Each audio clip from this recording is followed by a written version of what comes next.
নমস্কার, তন্দ্রা লিটল ওভেনে আপনাদের সকলকে স্বাগত। আজকে আমি ক্যাপসিকাম ডিম কারি করে দেখাবো। এই রান্নাটা করা একদম সহজ, যে কেউ পারবে করতে, আর খেতে কিন্তু অসাধারণ লাগে। একটু অন্যরকম ধরনের হবে, খুব ভালো লাগবে। একবার খেলে আপনাকে বারবার খেতে ইচ্ছে করবে। আসুন তাহলে দেখিনি রেসিপিটা আমি কিভাবে করলাম।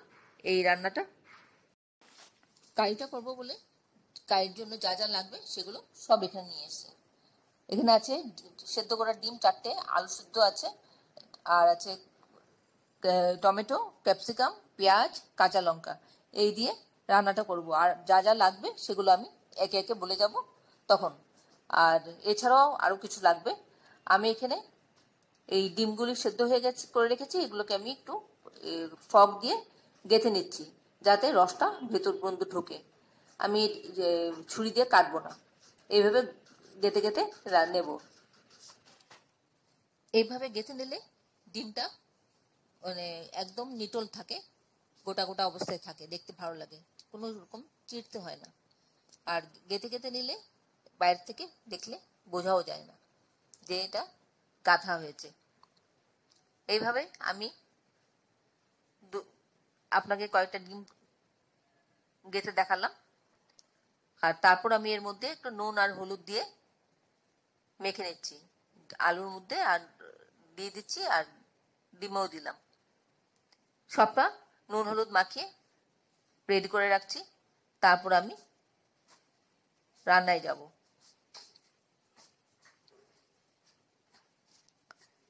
এবার কড়াতে সর্ষের তেল দিয়ে দিলাম পরিমাণ মতন। তেলটা গরম হলে প্রথমে আমি আলুটা ভেজে তুলে নেব। আলুটা চারদিকটা ঘুরিয়ে ঘুরিয়ে লাল লাল করে ভেজে নিচ্ছি। আলুটা ভাজাও,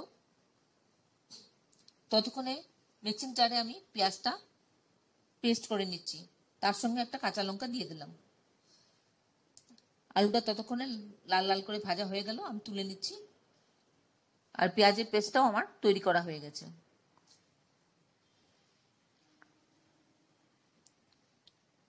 এবার ওই তেলেই আমি ডিমগুলো দিয়ে দিচ্ছি, দিয়ে ভেজে নিচ্ছি মিডিয়াম ফ্লেমে। হালকা করে চারদিকটা ঘুরিয়ে ঘুরিয়ে ভেজে নেব। এইভাবে নেড়ে নেড়ে চারিদিকটা ঘুরিয়ে দিচ্ছি, যাতে সবটা দিক ভাজা হয়ে যায়।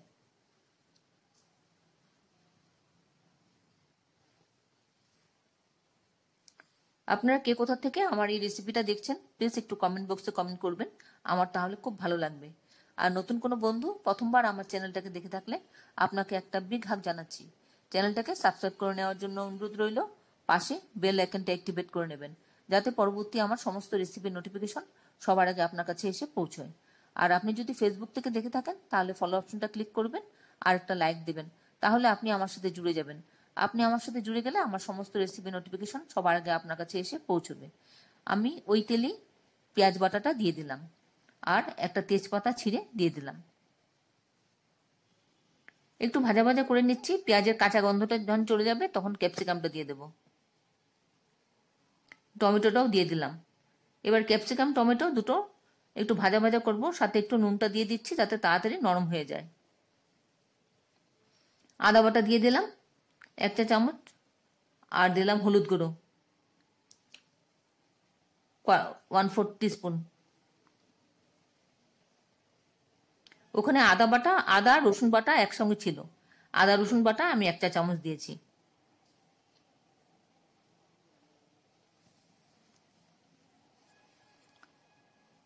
এবার খানিকটা কড়াইশুঁটি দিয়ে দিলাম। সবটা একসঙ্গে ভালো করে কষিয়ে নিচ্ছি। টমেটোটা গলে যাবে আর বাদ বাকিগুলো একটু ভাজা ভাজা মতন হয়ে যাবে। এইভাবে খানিকক্ষণ নাড়াচাড়া করে নেব।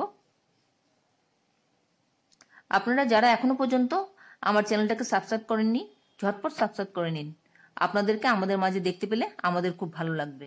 একটা কাঁচা লঙ্কা দিয়ে দিলাম, এটাও একটু ভাজা ভাজা মতন হয়ে যাবে, একটা ফ্লেভার ছাড়বে। সামান্য একটু জল দিয়ে দিলাম যাতে পুড়ে না যায় মশলাটা। আর টমেটোটা গলে যায়।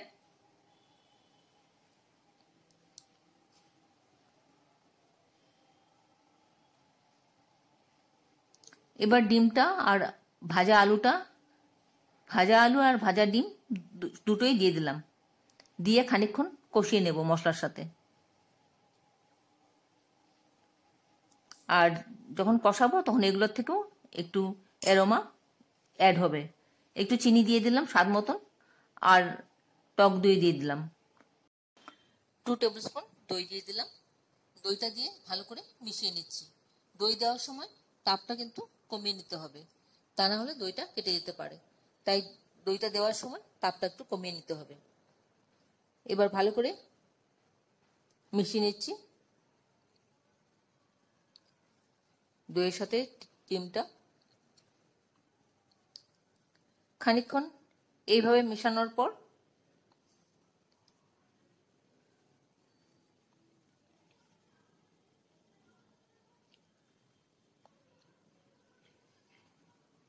খুব সুন্দর একটা অ্যারোমা বেরোচ্ছে। আপনারা ঠিক এভাবে করবেন, আপনাদেরও তো খুব ভালো লাগবে।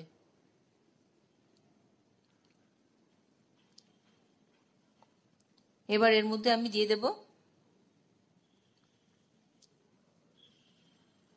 পরিমাণ মতো জল। আমি এখানে হাফ কাপের থেকে একটু বেশি জল দিয়েছি।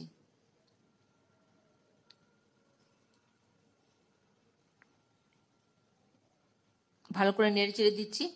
এবার একটু একটা বয়েল আসুক। যখন ফুটবে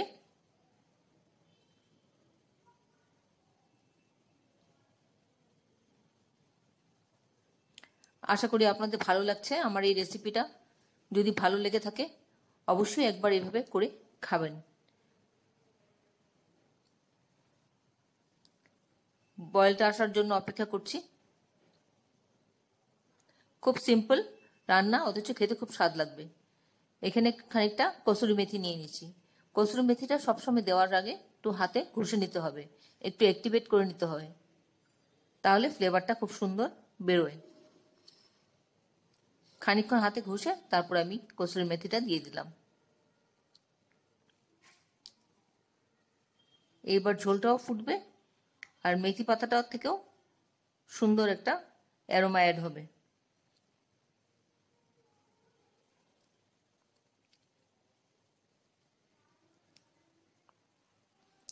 ভালো লাগলে রেসিপিটা একটা লাইক দেবেন আর বন্ধুদের সাথে অনেক অনেক শেয়ার করবেন, যাতে অন্যরাও এভাবে রান্নাটা করে খেতে পারে।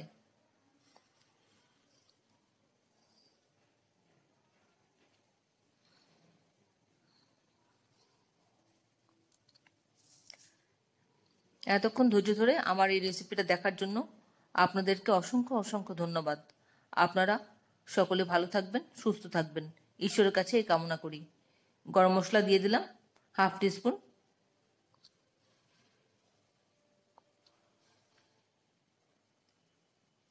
আর এই ধরনের নতুন নতুন রেসিপি দেখতে আমার চ্যানেলটাকে সাবস্ক্রাইব করে নেবেন, পাশে বেল আইকনটা অ্যাক্টিভেট করে নেবেন, যাতে পরবর্তী আমার সমস্ত রেসিপি নোটিফিকেশন সবার আগে আপনার কাছে এসে পৌঁছয়। আমার রান্নাটা অলমোস্ট হয়ে এসেছে, আর খুব বেশিক্ষণ না। এবার স্ট্যান্ডিং টাইম দিয়ে প্লেটিং করে নেব। আপনাদের যদি কোনো প্রশ্ন থাকে আমার এই রেসিপি সম্পর্কে, তাহলে অবশ্যই কমেন্টসে জানিয়ে দেবেন, আমি আপনাদের প্রশ্নের উত্তর দিয়ে দেব। স্ট্যান্ডিং টাইম দিয়ে প্লেটিং করে নিলাম। তাহলে